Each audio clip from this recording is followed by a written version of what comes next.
Welcome back, ladies and gentlemen, to Intema Solutions channel, a digital innovation, development, and entertainment company forefronting the industry. Joining us, Chief Executive Officer Laurent Benezra. Welcome, sir. Hi, it's a pleasure being here. And always a pleasure to have you. Happy New Year, man. How you holding up?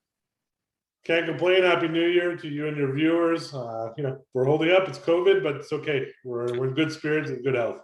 That's what I want to hear. And while we have some time to kind of get deep dived into this company that you're running here, first and foremost, before we kind of expand on what the company is doing, you guys are vertically integrating esports. I mean, from tournaments to wagering and stakes and influencer teams. But let's roll back a little bit first and foremost. Can you kind of just give me your experience? What led you up to Intema, and what are you kind of trying to achieve here? Certainly. Well, it's a great question. Obviously, background question is always important, especially when you want to go towards the future. We started Intema. I took over Intema May 13th, 2019. At that point, it was a bankrupt company. It was delisted from the TSX Venture. We came in there with my group of investors. We injected new life. We did a full cleanup of management and obviously skeletons in the closet, as we like to call it. And then we looked at the company itself, which was an email marketing company. So think of MailChimp and Constant Contact, right?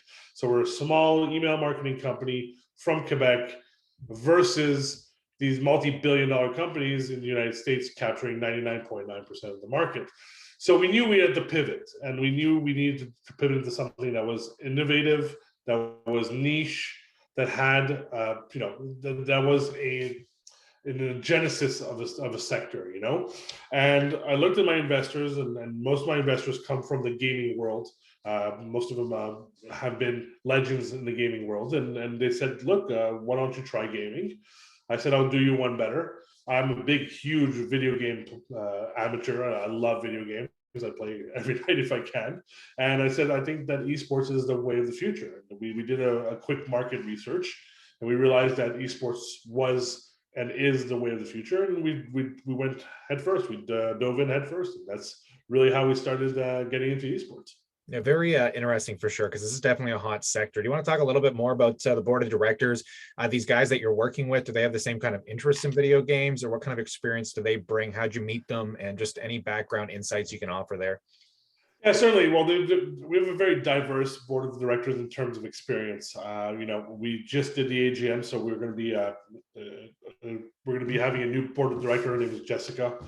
She's going to be coming in. She's really a strong CPA, financial controlled board of director. The rest of them have been around for the past year. I'm thinking of Mike Wagan from Delmar.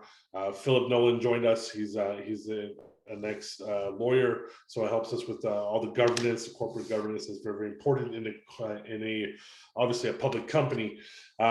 We have Art Manteris, who joined us. He's a Hall of Famer in Las Vegas. He's the one that brought online sports books to Las Vegas, so you can imagine how kind of influence and experience that he has. Mark Broussard and Mike Curtis are also part of our boards.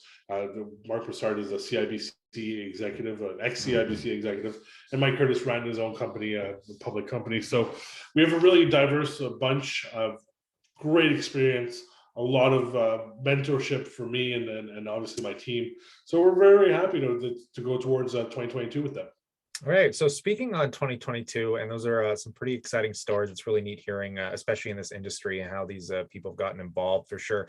But as we sit here in this really kind of wonky market to start the year off, do you want to just give us a brief elevator pitch into what you guys are trying to do and achieve for 2022? Yeah, certainly. Look, 2021 was a milestone year for us. We went from a company that in November 2019 or 2020, I believe, we were at 2.5 cents. We had $12,000 in our bank account. We were struggling, and now we're finishing. We just finished the $10 million raise. We're finishing our last acquisition, which is our biggest acquisition, which is Loot.bet. So 2022 is going to be a year of integration, of growth, but more importantly, of revenue generation. We're going to be really focusing towards creating shareholder value, revenue generation, positive EBITDA. That's the way we want to run this company. That's how we want to run all the divisions. and all the divisions and subsidiaries that we have are going to be pushing towards one goal, and that's really to be the global esports leader, and that's what we believe we can be. That's awesome. On that note, Laurent, what we're going to do is we're going to come back. We're going to break down Intema Solutions. We're going to talk about the financials and what you guys are expecting there. And other than that, really appreciate your time and these insights today. Thanks so much. Thank you, and have a wonderful day. And once again, Happy New Year. Happy New Year to you as well. And on that note, folks, if you ever have any questions, always let us know what you think in that comment section below, because we can bring it up to Laurent at a later interview date, and subscribe for those future updates. So stay cool, stay awesome, and I look forward to catching you in the next one.